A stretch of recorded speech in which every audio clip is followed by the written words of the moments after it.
Central por la pantalla del 13 en simultáneo en todas nuestras plataformas y por cierto en Tele 13 Radio a esta hora. La licitación del litio concentró gran parte de la atención y la controversia entre el gobierno saliente y el gobierno entrante, y uno de los protagonistas de esa controversia y de todo el asunto de la licitación es el viceministro de Energía y Minería, Juan Carlos Llobet, que está acá en el estudio de Mesa Central. Ministro, ¿cómo está? Muchas gracias por la gentileza de estar acá. Gracias por la invitación. Oiga, vamos, hay hartas aristas, pero vamos despejándolas de a una. Uno, ¿por qué había que licitar? Realmente, porque usted el otro día lo conversamos en la radio, usted me dijo, no sé, si es que esto empezó en marzo del año pasado.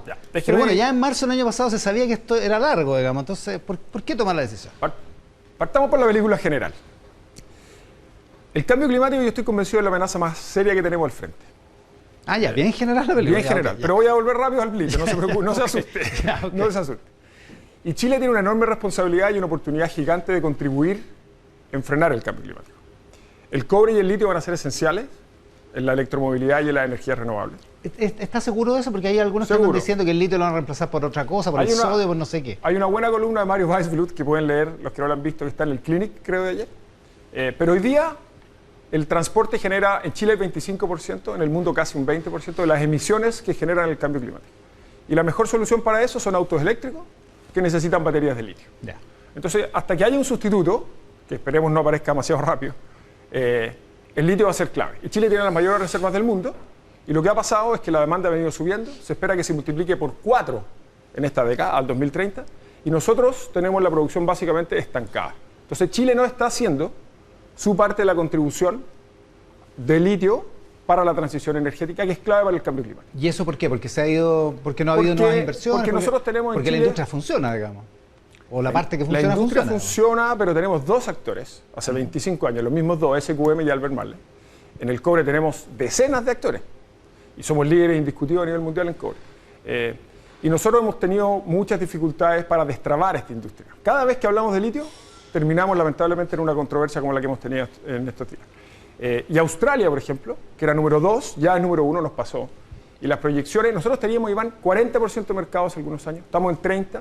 Y vamos derecho a tener 15% al final de la década si no revertimos esa tendencia. Porque los otros están produciendo más, porque nosotros producimos lo mismo. O sea, la cartera de proyectos en desarrollo que van a producir antes del 2024, no hay ni un proyecto chileno. Hay 3 australianos, 3 argentinos, 2 en China, 1 en Estados Unidos, 1 en Brasil. 0 en Chile. Porque cada vez que queremos aumentar la producción de litio, terminamos en una pelea. Ya, entonces, pero quiere decir que nos pilló el tiempo, porque usted en marzo decide echar a andar este proyecto. ¿Por qué no fue antes? ¿Por qué no fue su antecesor en el Ministerio de Minería? A ver, yo llegué al Ministerio de Minería en diciembre. Tomé la posta de muchas cosas que había hecho Waldo Procuriza, le tocó la pandemia, mantener a la minería funcionando, una serie de cosas. En litio nosotros tenemos que destrabar la producción. Yo dije, la mejor manera es incorporar nuevos actores a una industria que tenemos 2 por 25 años. Y hay una cosa legal que no quiero empantanar a la gente que está en la casa, pero básicamente hoy día las compañías no pueden desarrollar proyectos de litio si no tienen un permiso especial que da el Estado, ¿ya? Que son los que estamos licitando hoy día.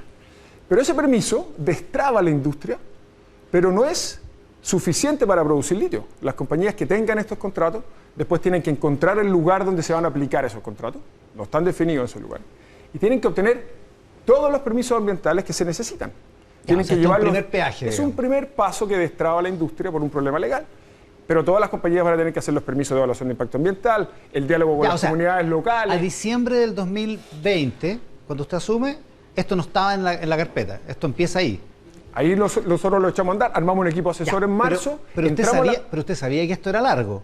O sea, usted sabía que íbamos a estar en esta época con cambio de gobierno incluido, terminando el proceso. Nosotros primero en ese momento no sabíamos quién iba a ser el gobierno entrante. No, de acuerdo. Desde luego. No sabíamos la fecha exacta porque nosotros entramos con las bases de licitación a Contraloría en julio. ¿Ya? ¿Sí? La Contraloría tomó razón de las bases, o sea, le dio un check, digamos, a la legalidad del proceso recién en octubre. O sea, ahí nos pasaron entre julio y octubre 4 meses. Y los plazos de la licitación empiezan a correr desde que se venden las bases. Entonces, si ese proceso hubiera sido más corto, hubiéramos estado antes en él. Pero sabíamos que esto iba a estar hacia el segundo semestre del año pasado o principios de este. Ya, pero era importante por eso, dice usted.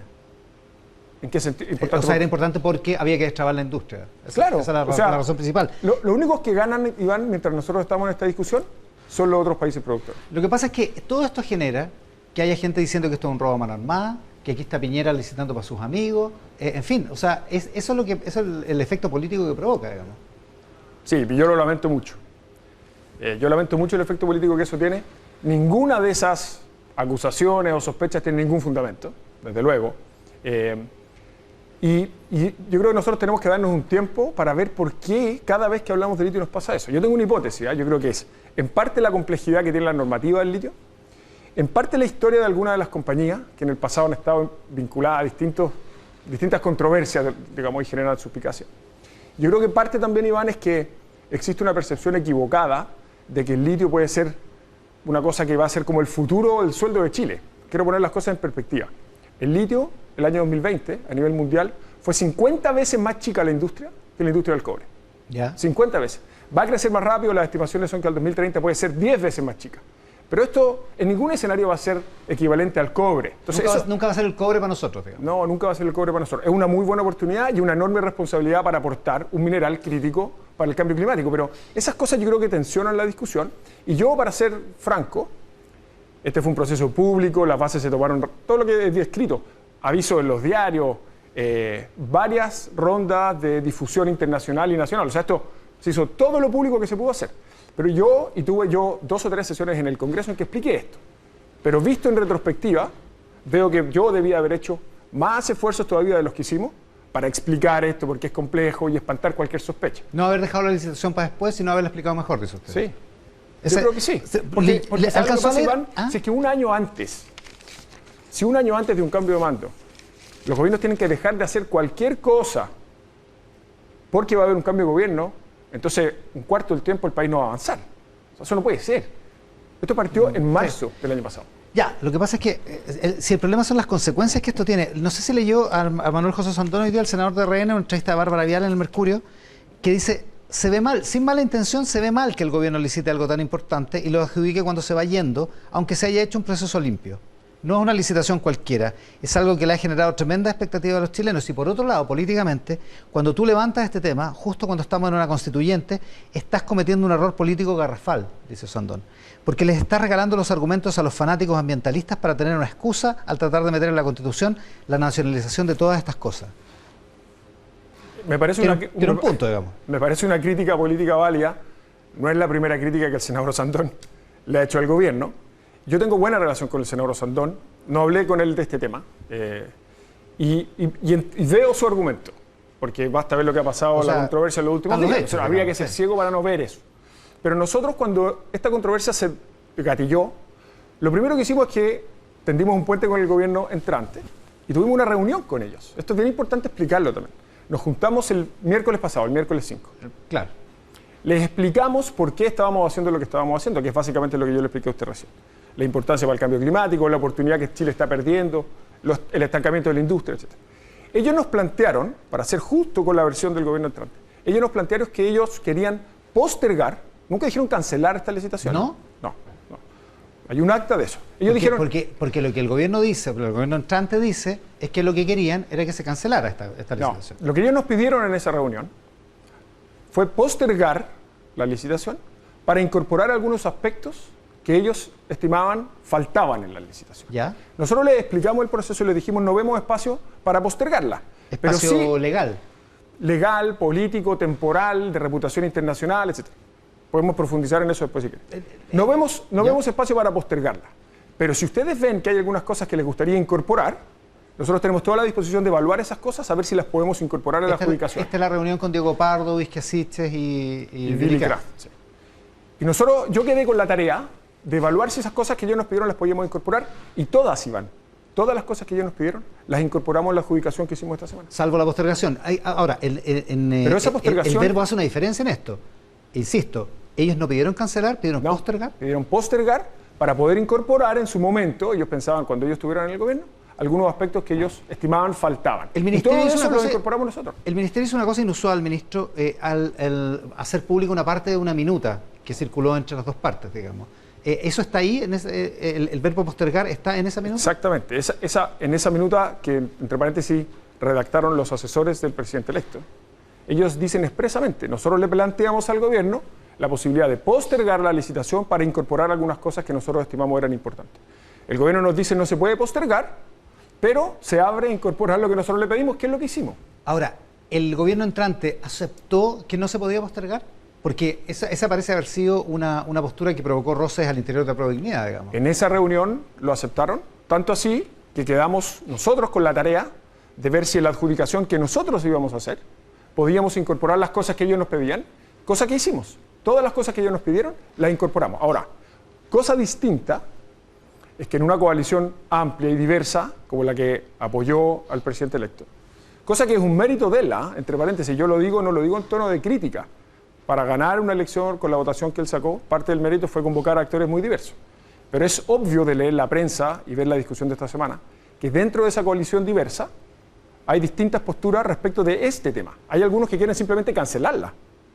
Claro. Han dicho, vamos a buscar todos los que se anule este legales proceso, para que no haya licitación. Digamos. Y hay otros, como los asesores del presidente electo, que dijeron, queremos incorporar cosas adicionales. Ahora, después de esa reunión que usted dice, claro, fue el miércoles 5, no me acuerdo si el día siguiente o al subsiguiente conversamos, yo lo entrevisté en Tele 13 Radio, y usted me dijo, estamos muy cerca de tener un acuerdo con el gobierno entrante. ¿Por qué ese acuerdo no se dio?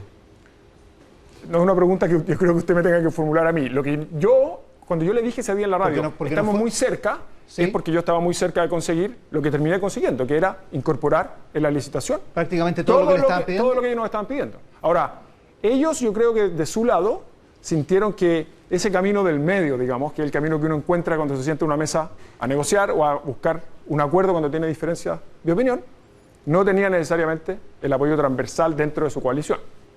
Ya, o sea que no había espacio político para hacer un acuerdo. Así parece. ¿Eso es? O sea, yo creo, de ver las declaraciones y lo que ha pasado, es que el camino que trazamos con ellos el miércoles 5 y que nosotros pudimos cumplir, ellos sintieron después que algunos sectores de su coalición no estaban en condiciones de apoyar. Ahora tampoco, Iván, yo creo que hay que restarle dramatismo a esto. O sea, ¿así? ¿Encuentra usted?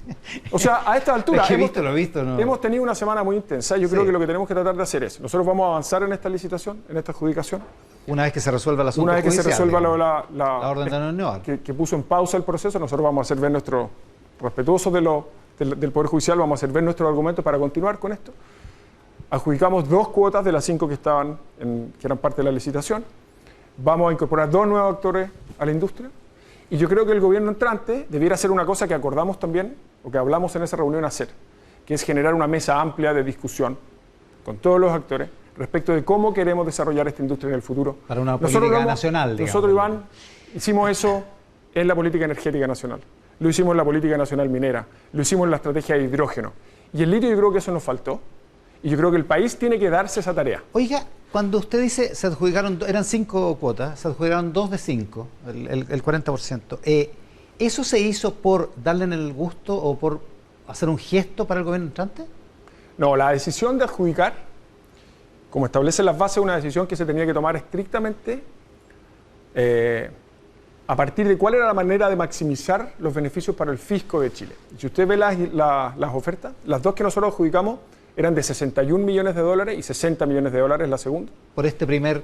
Por cuota, parece que eran 5 cuotas. Claro. Entonces adjudicamos 2 a 61 y 60. 60 millones de dólares, digamos, cada una.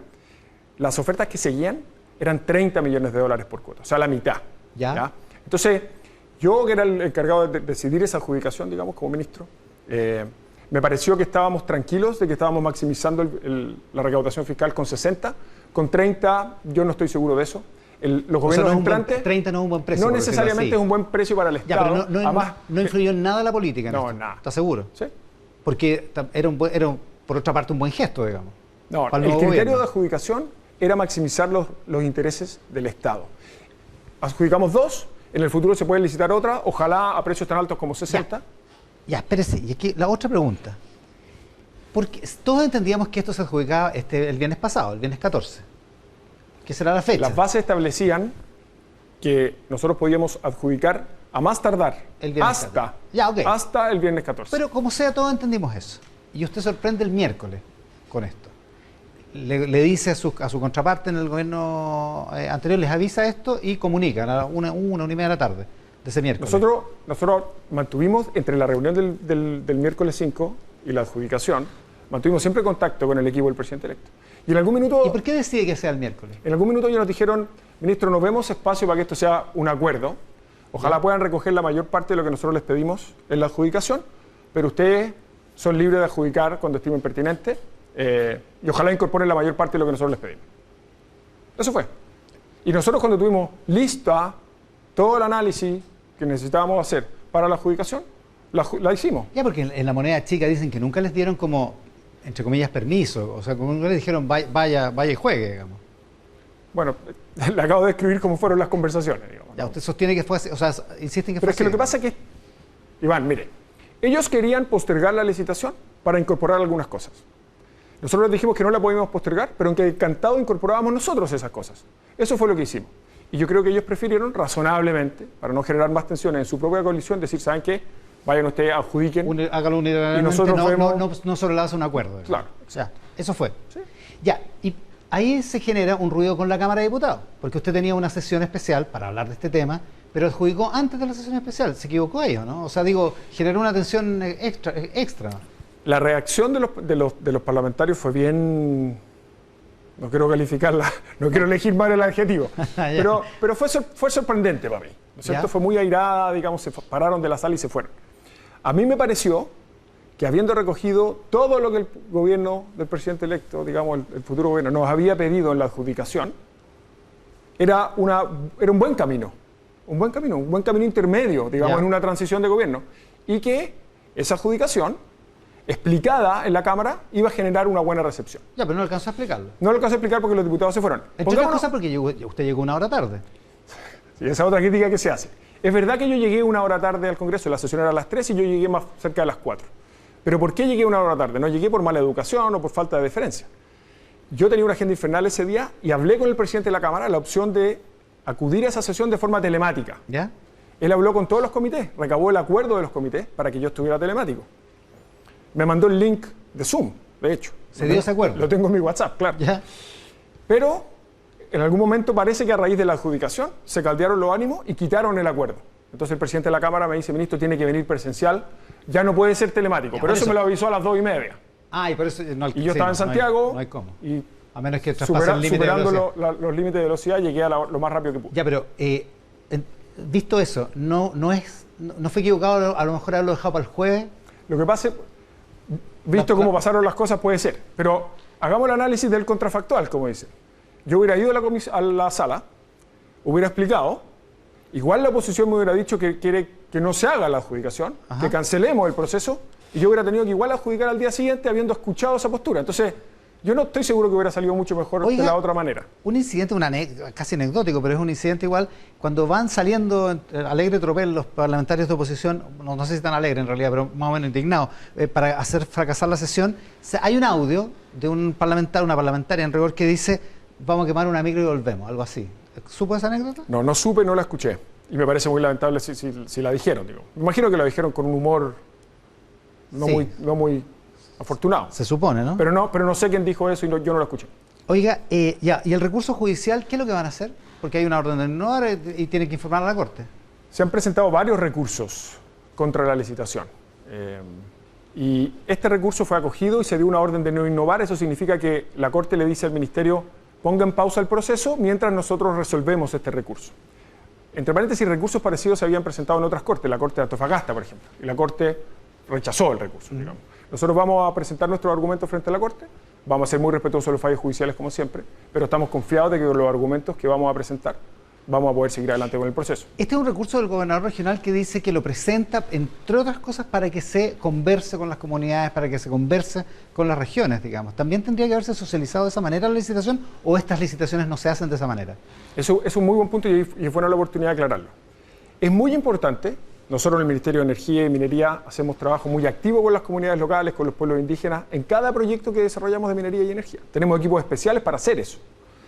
Lo que pasa es que eso es cuando uno desarrolla un proyecto específico, en un lugar específico, un proyecto que tiene su ingeniería definida, sabemos lo que van a hacer. Estos son contratos especiales que no tienen un lugar específico de aplicación, digámoslo así. Los adjudicatarios van a tomar este permiso y después van a salir a explorar. Cuando descubran mineral, van a eventualmente explotar y para hacer eso van a tener que obtener una autorización ambiental en un lugar específico que hoy día no está definido. Y en ese proceso... Que tiene ciertos bordes, esos lugares. No, hoy día no tiene ningún borde. Podría estar en cualquier parte. Esto simplemente desamarra, digamos, destraba un problema legal que hay. Una vez que ellos descubran dónde quieren explorar, dónde quieran explotar, tienen que entrar al sistema de evaluación de impacto ambiental, obtener todos los permisos que se necesitan y en el marco de esa institucionalidad van a tener que dialogar con las comunidades locales, con los pueblos originarios, pero mal pudimos haber hecho una consulta pública con los pueblos originarios si no sabemos en qué lugar se van a aplicar estos contratos. Ahora, igual es una mala noticia que se le enrede judicialmente todo el asunto, digamos. Eso supongo que no está en sus planes para nada. Bueno, pero uno siempre está preparado para defender con buenos argumentos lo que está haciendo. Para la contingencia. Oiga, no es la única polémica en la que está su otro ministerio, digamos, que es el de energía, por el tema del gas. Porque no sé si vio hoy día al gerente general de Gasco, en una entrevista de Luis Mosquís Lafuente, dice, llama la atención el poco tiempo que se tomó el gobierno para sacar un proyecto de ley desde el informe final de la Fiscalía Nacional Económica, que acusa que hay una competencia más bien débil en el mercado del gas. Se tomaron poco tiempo, efectivamente. Sí, nos tomamos poco tiempo. Pero él lo dice, leí la entrevista en la mañana, él lo dice como si eso fuera señal de que nos tomamos el informe a la ligera, ¿no? No lo dice, pero eso es lo que... O sea, lo que se entiende es que... Se hizo muy a la rápida, ¿no? Que a la rápida agarraron lo de la Fiscalía Nacional Económica y dijeron aquí hay que intervenir, hay que hacer un proyecto. Pero una cosa primera, no me sorprende que las compañías que están en ese mercado, que la Fiscalía ha dicho hay poca competencia, se quejen del proyecto de ley del gobierno que busca generar competencia. No es muy sorprendente, partamos por ahí. Segundo, respecto del informe. El informe final de la Fiscalía salió pocos días antes que nosotros presentáramos el proyecto de ley. Pero ese informe final tuvo una versión preliminar que se publicó en octubre, claro, por ahí si no me falla la memoria. Fue la que desató la polémica. Y nosotros veníamos trabajando en este tema con la Fiscalía desde hace un año. Entonces nosotros terminamos de preparar el proyecto de ley con el informe preliminar. Esperamos el informe final para ver qué diferencias habían respecto del preliminar y hacer eventuales ajustes al proyecto. Pero el informe final de la Fiscalía es prácticamente idéntico, es bien parecido, sí, al informe preliminar. Por lo tanto, que pasara poco tiempo entre el informe final y el proyecto no dice nada, ¿no es Ahora, cierto? tiene un punto el gerente general de Gasco, Víctor Turpó, porque dice, es relevante que no se impida a las empresas mayoristas hacer la venta directa al consumidor final, porque así lograríamos más alternativas de competencia. Aquí es donde digo que tiene un punto, sacar actores del mercado no va a fomentar la competencia. Tiene razón. Sí, es una buena frase, pero no tiene razón. A ver, ¿por qué? Porque lo que pasa es que en el mercado del gas, esto es medio técnico, pero hay mayoristas y minoristas. En simple, los mayoristas son los que tienen un terminal para traer el gas en un puerto, digamos, claro, grandes estanques para almacenarlo y después estaciones de carga donde se llenan los balones, digámoslo así. Ese es el negocio mayorista. Ese es el negocio Hasta mayorista. ahí llega. Ellos negocian con los proveedores externos, digamos, son negocios de gran escala, mucha infraestructura, requieren mucha inversión y ahí hay economías de escala. Ahí tiene sentido que haya muchos actores, o sea, pocos actores probablemente más grandes. Claro. ¿De acuerdo? Y después está el mercado minorista, donde están los, digamos, el camión que pasa por las barras que llega a la casa, digamos. Que llega a la casa. Y ese es un mercado que está mucho más fragmentado. Son 5.000 distribuidores. El problema que tenemos hoy día es que los 3 mayoristas grandes que conocemos tienen contratos de exclusividad con los minoristas. Con los minoristas, claro. Entonces los minoristas no pueden ofrecerle a usted como cliente el balón verde, el rojo y el amarillo y ver cuál es más competitivo, cuál es mejor. Están amarrados a uno solo, porque estos son muy dominantes en el mercado mayorista, ya, en el que entre paréntesis no compiten. Si ellos estuvieran participando en el mercado minorista, dado que están también en el mercado mayorista, ¿cómo un tercero que quiere hacer distribución minorista accede a la infraestructura mayorista si los mismos mayoristas van a querer siempre beneficiar al distribuidor minorista? Por eso se les impide participar. Claro, por eso que se desintegra el mercado. ¿Y qué es lo que no podrían hacer ahora? No podrían... Ellos tienen que optar. O están en el mayorista. O están en el mayorista y su infraestructura le da acceso abierto a cualquier minorista, o están en el minorista. Ya, o sea, no van a poder tener más un contrato de exclusividad con un minorista. No van a poder tener más contratos de exclusividad. Ya, lo que dicen ellos es que eso va a degradar el mercado del consumidor, digamos, el mercado que está directo en el consumidor. Porque esas minoristas van a tener un estándar, van a tener el estándar mínimo exigido por la ley y no lo que ellos están proponiéndole a los minoristas, que es subir el estándar. Ellos argumentan que ellos le dan mucho apoyo a los minoristas en la compra de camiones. Les compran los camiones, se los pasan por leasing. Como si eso fuera beneficencia, Iván, ¿no es cierto? ellos le dan apoyo a esos minoristas, digamos, con acceso a financiamiento, pero si no le dieran ese apoyo, el minorista tendría que tener un margen más grande para poder solventar su negocio, ¿no es cierto? Entonces, al final esto es una cadena que tiene distintos costos. La literatura es muy clara que en este caso es casi de libro A. Hay que separar los minoristas de los mayoristas. Pasa otra cosa, el 70% del costo del cliente final está en lo que hace el mayorista. Y hoy día estos tres distribuidores prácticamente no compiten en el mercado mayorista, como si no hubiera espacio ahí para ver quién consigue mejor gas, quién ubica mejor su infraestructura. Nosotros queremos generar competencia en el mercado mayorista, entre estos 3 u otros, y generar competencia real en el mercado ¿Y de qué minorista. manera la ley genera esa competencia en el mercado mayorista? Porque las barreras de entrada son bien grandes, pues. Porque al desintegrar, ellos van a estar solamente en este mercado. Entonces ¿Ya? van a tener incentivos de verdad de competir en Competir entre ellos, porque si no, no va a tener negocio. Porque si no, no van a poder acceder a los distribuidores que llevan al cliente final. Ya, o sea, necesitan tener competencia para poder tener acceso a los minoristas. Claro, porque hoy día como están, Teóricamente hablando. o sea. hoy día como están integrados, digamos, los distribuidores minoristas no pueden hacer, digámoslo en simple, el distribuidor minorista darse vuelta y decirle a la compañía A, B o C, ¿quién me ofrece las mejores condiciones para mis clientes finales? Ahora, porque están integrados. este proyecto del gas, usted también lo entrevistan en el Mercurio hoy día, dice que esto pasa del 11 de marzo, esto va a quedar para el próximo Vamos a gobierno. tratar de acelerar la tramitación porque el gas licuado es muy importante para las familias, queremos generar competencia que ojalá bajen los precios. Sí, además el invierno es Ojalá la antes más del invierno, intensiva, pero sí. ojo, para ser justo, este proyecto tiene una transición, esto no va a ocurrir automáticamente. Vamos a acelerar lo más que podamos, pero hay que dar espacio para tener una tramitación que se vean todos los aspectos técnicos, con todos los actores relevantes, pero este es un proyecto que tiene acuerdos muy transversales los actores, al menos en el Parlamento. Vamos a ver. Ya, ministro, muchísimas gracias No, por la gracias gentileza a de estar ustedes, hoy día. El viceministro de Energía y Minería, Juan Carlos Llobet, esta mañana acá en Mesa Central.